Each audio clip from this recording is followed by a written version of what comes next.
임산부가 맞는 주사로 알고 있는데요. 백일해가 무엇인가요?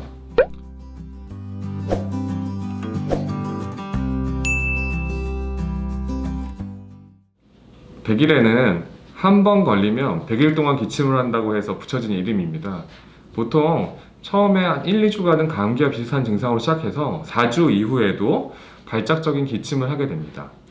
적절하게 치료하지 못한 경우에는 기관지염, 폐렴, 중이염, 경우에 따라서는 폐기종, 기관지 확장증 같은 만상적인 합병증도 나타낼 수 있는 것으로 알려져 있습니다. 백일에는 보통 성인보다는 신생아에서 큰 문제를 일으킬 수 있는데요. 신생아의 경우에는 보통 생후 2개월 후부터 예방접종을 하기 때문에 출생 직후에는 백일해에 대해서 좀 취약할 수가 있습니다. 그래서 신생아의 주 감염 원인이 될 수 있는 가족들이 그 중에서도 임산부, 즉 어머니가 접종하는 것이 가장 중요하다고 하겠습니다. 그러면 그 임산부 엄마가 맞아야 되는 접종 시기는 어떻게 되나요? 앞서 설명드린 것처럼 신생아 백일해를 예방하기 위해서 꼭 필요한 접종이 예방접종입니다. 보통은 티뎁, 여기 보여드리는 것처럼 부스트릭스를 접종하게 되는데요. 이게 백일해만 예방하는 건 아니고 디프테리아, 파상풍, 백일해 세 가지를 예방하는 예방접종입니다. 성인에서는 과거 접종한 경우에 한 번 더 보통 티뎁으로 접종하려고 권장되고 있습니다. 따라서 임신을 준비하는 동안, 즉 임신되지 않았을 때 예방접종을 미리 하는 게 가장 좋을 거고요. 만약에 임신 준비 중에 접종하지 못했던 경우, 그래서 임신이 된 상황이라면 보통은 27주에서 보통 36주 사이에서 접종하도록 권장되고 있습니다. 그럼 궁금한 게 남자도 맞아야 하나요? 정확하게 말씀드리면 최근 10년 이내에 예방접종이 없다 그러면 모든 성인이 접종해야 됩니다. 특히 접종이 꼭 필요한 사람은 생후 12개월 미만의 영아, 즉 신생아들을 만지거나 접촉하거나 할 수 있는 사람들은 모두 맞는 게 권장되고 있고요. 남편 또한 육아를 도와주기 때문에 꼭 접종이 필요합니다. 그리고 조부모님들, 할머니, 할아버지 혹은 아기를 육아를 도와주는 도우미 분들께서도 접종이 꼭 필요하다고 하겠습니다.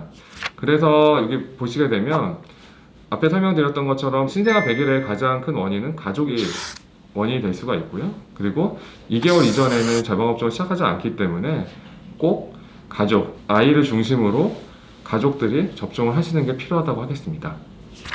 제일 궁금한 부분이죠. 접종 비용 알려주시죠. 접종 비용은 정확하게 말씀드리기는 좀 어렵습니다. 왜냐하면 병원마다 조금씩 차이가 있을 수는 있는데요. 보통 4만 원에서 5만 원 사이에서 접종할 수 있습니다. 정리하겠습니다. 백일해는 신생아한테 발생할 수 있는 호흡기 질환 중에 하나입니다. 콧물, 기침 증상으로 시작하여 폐렴, 호흡곤란을 일으킬 수가 있고 폐기종이라든가 기관지 확장증과 같은 만성 질환을 남길 수 있는 질환입니다. 특히 신생아의 경우에는 예방접종을 하기 이전에 감염에 취약할 수 있는데요. 특히 생후 12개월 미만의 영아하고 접촉할 수 있는 경우에는 모든 성인들이 예방접종을 권장합니다. 보통 우리가 백일해 단독 접종을 하는 건 아니고 티뎁이라고 해서 디프테리아, 그 다음에 파상풍, 백일해 세 가지 다 예방할 수 있는 예방접종을 접종하게 되고요. 임신하기 전에 예방접종을 하는 게 좋지만 임신 전에 예방접종을 받지 못했던 경우라면 임신 27주에서부터 36주 사이에 접종하는 것을 권장하고 있습니다. 마지막으로 강조하고 싶은 거는 백일해는 고령층에서도 질환을 일으킬 수 있습니다. 따라서 노인에서도 10년 이내 예방접종을 한 적이 없다고 하면 꼭 예방접종을 하시기 바라겠습니다. 감사합니다. 오늘 영상이 도움이 되셨다면 구독, 좋아요, 알림 설정 부탁드립니다.